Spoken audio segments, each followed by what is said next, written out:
You made a mess of Christmas and ate everything in sight. And ate your body weight in celebrations, didn't you? And now you're wondering what to do now. Well, stick around for some help. You'll be glad to know as well that this advice should help you in 2025 as well.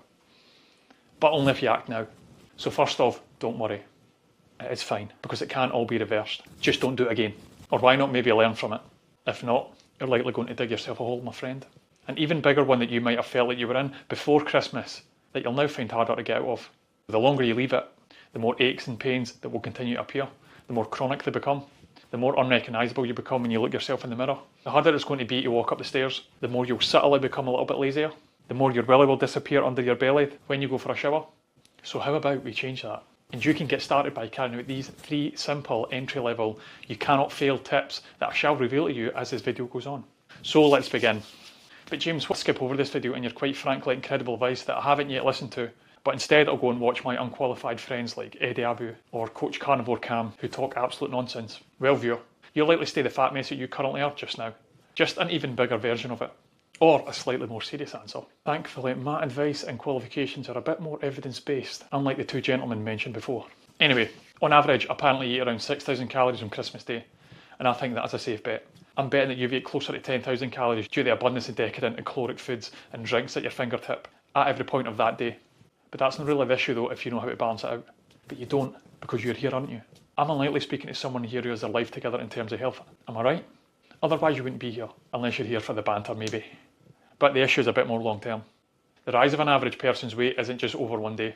And nobody wakes up and goes, oh my god, I'm fat. They may realise it in a day, but it's happened over the course of weeks, months, potentially even years. So your weight slowly goes up like this. It increases slowly over time. Or what it can do also is go up in very small jumps, like a staircase. Because walking up a shallow set of stairs is hardly noticeable, isn't it? The same goes for your weight. You could probably work out the dates of these jumps in small steps. You could say, oh look, there's my 10,000 calorie Christmas day. There's New Year. Oh look, there's Janet's birthday. There's that massive takeaway with that girl that I didn't call back. The cheeky cow didn't even go halves with me, which is why I didn't call her back. There's my birthday night out. And oh look, there's David's bar mitzvah. Because you're a social wee sausage, aren't you? When this happens over the course of a year, or multiple years in some people's cases, that's when your jean sizes start to creep up without you fully addressing it. You just accept it. And you complement those years with your changing priorities when you get older, such as having a young family, your job, your relationships.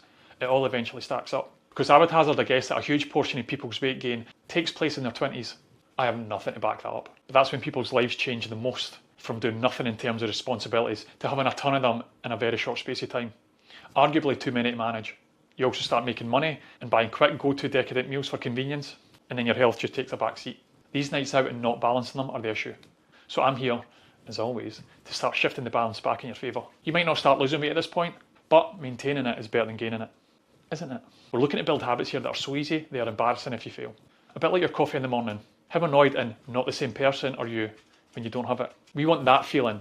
So what's the first thing you can do, friend? Whether you know this or not, for you to lose weight, you need to burn more energy than you're consuming. It is a simple calories in versus calorie out situation. It's not the type of food you eat, it's not the sources of carbs or the fats that you take in, it's not the time you consume them, it's not inflammation or anything like that. It's basic maths, on paper anyway. Because consuming different weights of foods and sources that react differently in your body in terms of water retention, volume, fibre, gastric weight, etc. It's a bit of a minefield that people without any sort of qualifications online try and explain to scare you into following their frankly unappealing, unsustainable diets. So we're not going to get into the physiological or psychological issues with eating food, because that's a whole other video. But in a nutshell, we need to start expending a bit more energy for the foods that you've consumed. And the most simple way you can do that is getting out for a walk. Something so simple it's embarrassing if you don't. If you can't pluck up the energy to go out for a walk once a day, then you're screwed, my friend. It is the lowest form of cardio in terms of exertion, and it takes little to no effort. If you can't do that, go and watch one of these other punters that will ruin your life even more. First gripe about walking is the weather, especially in Scotland. Buy yourself a nice jacket. Second gripe, it's boring apparently, but doing it with a friend or music, podcast, audiobook makes it a bit more enjoyable. Just like the gym, you shouldn't walk to lose weight, by the way.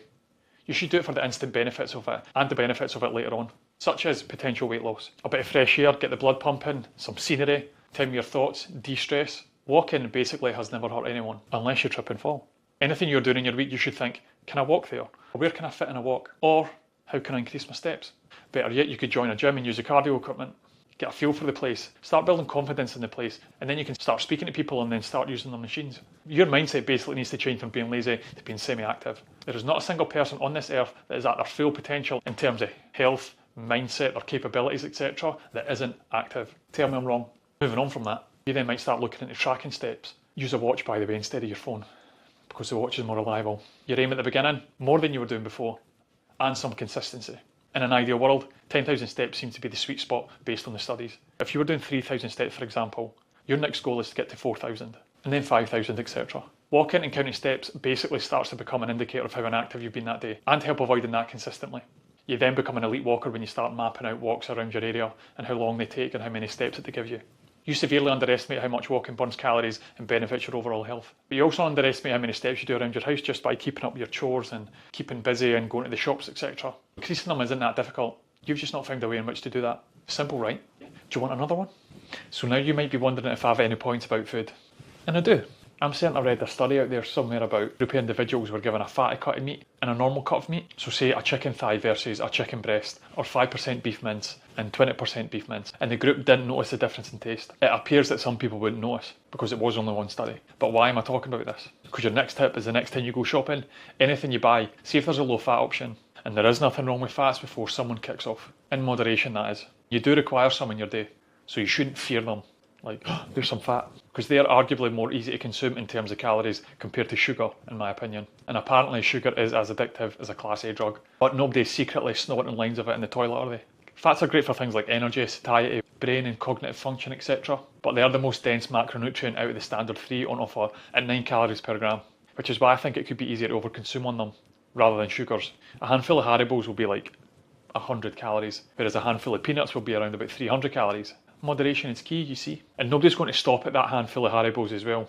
Just like nobody's going to stop at that handful of peanuts. Those calories would add up very quickly. Fats are an easy and simple nutrient to remove and save calories on. What are the downsides? There aren't many. I mean, the only thing you're sacrificing is arguably a bit of taste, which I think can be salvaged with low calorie sauces and spices. And you also may have to spend a little bit more money. Fortunately or unfortunately, fattier cuts of meats are cheaper, and I believe that's the case because they go through less of a mechanical process. Because chicken breasts have to be skinned and cut and things like that. I also think there's a little bit of exploit in there because I think retailers likely know most people would eat lean meats to be healthy, but I am not here to discuss that. That is another video. I'll be the first person to admit that low fat alternatives are somewhat bland and lose a bit of richness in a meal. That's why restaurants cook with them. But if you're looking to change the way you look and feel, something does have to give, my friend. So this is one of the easiest and most bang for your buck change without even noticing it. And the last one here for you is a bit of an exercise for you. You have some homework. I'm only joking. I don't think you truly change your life until you start doing and learning things yourself. Trying to lose weight without actually understanding energy balance is like learning to drive but still using your chauffeur. If you're lucky enough to have one. If someone else is doing the heavy lifting for you but you're not getting stuck in, you aren't really learning anything to do this long term on your own. Which should be your goal. Because you don't want to pay a PT for the rest of your life, do you? Could you imagine the cost? Unless you're happy to justify it. You should want to be able to do most of this on your own. A PT or a nutritionist who doesn't give you this information is a pretty lousy one in my opinion. Thankfully, a non-lousy certified nutritionist details are below. Anyway, much like if you were overspending in your bank account, you would want to know what's going on at the root of the issue and make sure it doesn't happen again, or at least mitigate it. And I think the same should be done for your food. And it can be done. So I'm going to give you 2 simple options here. Track your biggest meal of the day. And I would guess most of you out there have your biggest meal at dinner, because it's at the end of your day after a hard shift. With your kids and your family. You want to put your feet up and relax in front of the TV. Tracking your biggest meal of the day is actually a really good habit to get into. So why not track your 7 dinners out of your week as best as you can and start learning what's in your food? Or your other option is track your weekends. And the reason for that is you can have a very regimented 5-day week. You eat well, you go into the office in the same commute, you likely eat the same food. You might even go to the gym, you absolute legend. But when it hits Friday afternoon and those 2 days at the weekend come up, these habits go down the toilet. Likely because you have no structure. Then you're adding the potential booze on top of that if you're feeling wild. That is a heavy weekend of calories you have not accounted for, isn't it? The idea here is not to track calories so you can start inputting every grain of food you eat into MyFitnessPal and monitor what you eat just so you can lose weight. It's honestly to help you understand how many calories can be in some food. If you want to get good at changing your weight, or at least maintaining it, you're going to have to start learning so you're not dependent on others to manipulate your weight. I helped a friend a while back lose weight, and she had granola for breakfast. She weighed it out, she said to me, "Have you seen the calories in granola?"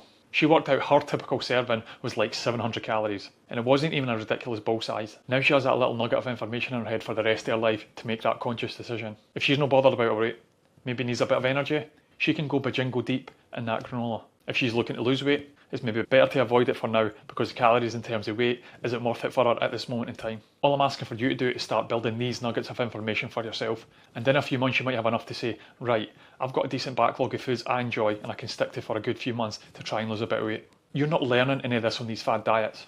you're just learning fats are bad, or anything other than animal-based foods are bad, when that's not really the case, and not really sustainable long term, and you create a bunch of restrictions around food that you didn't need to in the first place. With the forever debate about tracking or non-tracking, I'm firmly in team tracking. You learn so much doing it, and you're able to make conscious decisions that will affect your body. You can't really do that when you're just guessing what you eat. But I wouldn't be such a strong believer in tracking if it wasn't for the little chore it is for some people, trying to duck and dodge constant marketing and advertising in shops and supermarkets that sell you the most delicious and cost-effective foods that are hard to turn down.